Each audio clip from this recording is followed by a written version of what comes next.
Ever got stuck in traffic, but not traffic from cars, more from people? You probably ran into a run club. Today we want to talk about run clubs, the origins of running, the evolution, how they became so popular, what brands can learn from that, and why I think they are the most crucial marketing tool in 2024. Running has been around forever. In ancient times, people ran from one point to another, but mostly to just reach their goal, to go from one village to another.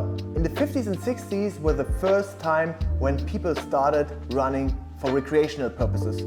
They started running for fun. And this was in Portland, Oregon, USA. What skateboarding was in the 90s and parkour was in the 2000s, running was in the 50s and 60s. And there's also a reason why the brand Nike started out there in Portland. The founder, Phil Knight, was from Portland. He lived there, he embraced running, the whole culture around it, and made it big. As running brands became bigger, as Nike was thriving, Adidas was thriving, people also started running together. In the 2000s, a lot of stuff changed. All the brands were big, spending lots of money in running, in sports in general, in soccer. And Adidas did something different. Imagine the years 2008, 2010, there were all these big billboards of the famous soccer players around, the young, great, next generation. But the youth couldn't actually connect to them. As these brands became bigger over the years, they started sponsoring bigger events. And it went from running to soccer to all the other sports, but there was a big problem. They disconnected to their community, to their true buyers, to their fans.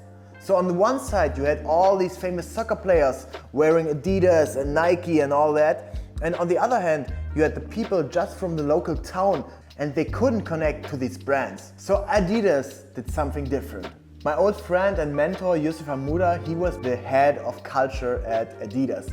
And he came to Berlin and checked out, okay, what are the people doing in the local communities? And he found out there were a couple of people running already. So why don't you bring a clubhouse and make it as a brand hub? So the idea of Adidas Runners was born, but there was still a lot of work to convince the leadership.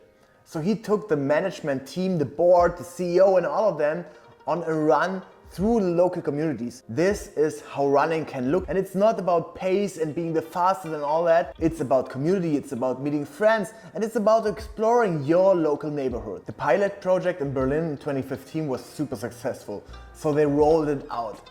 And this is what only big brands can do. They rolled it out throughout the whole world and opened up run clubs in 70 cities worldwide. And a lot of other brands followed their lead. So this, ladies and gentlemen, is the Run Club playbook. First, you gotta meet a couple times throughout the week. Wednesdays, Saturdays, Sundays, but make it consistent. Because people need to know that they can rely on that it's on their calendar. Second, you need some people in charge. It can be either Run Club captains, some people who are really involved with the community, and because they have to make it easy to access that people come and join the club. Third thing, as you're a brand, you're supporting it, it's free. Everybody can attend, just show up. Here's the breakdown. First, they really honestly involve with the local community. It's not followers, it's fans. It's people who engage with the brand and give them feedback, what they like, what they don't like. Of course, they will also end up buying your product. Second, you have people where you can test your new shoes and your new product and all the gear if you need a test group. Third, you have a great talent pool if you need models for your campaigns, for all of that, and you usually don't have to pay them like $5,000 as like you would for a regular model. If they're part of the community, they maybe also doing it for free or just for $500. And in my opinion, the biggest leverage is they are everywhere. They have awareness all over the city. If you see the flywheel of marketing with a lot of touch points you need to convince people to buy your brand, the Run Club definitely checks a lot of boxes for that. But coming back to the question, why are running clubs so popular? The real thing here was COVID. Nobody could do anything besides running. There wasn't any barrier and a lot of people started running together. Then within the last 5 years, there was a big wave of awareness, about health and your body. A lot of people quit drinking alcohol because they just wanted to feel better, and so they stopped drinking and they started working out. So here's what you can take away from this trend and from the Run Club playbook.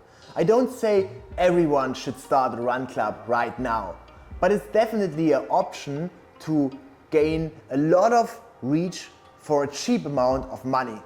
If you're doing it right and you're honest about it, you don't overload it with ads and with promotion of your brand, then it's real community, it's true. And I'm not necessarily saying everybody should start a run club right away, but there are definitely a couple of lessons you can take away.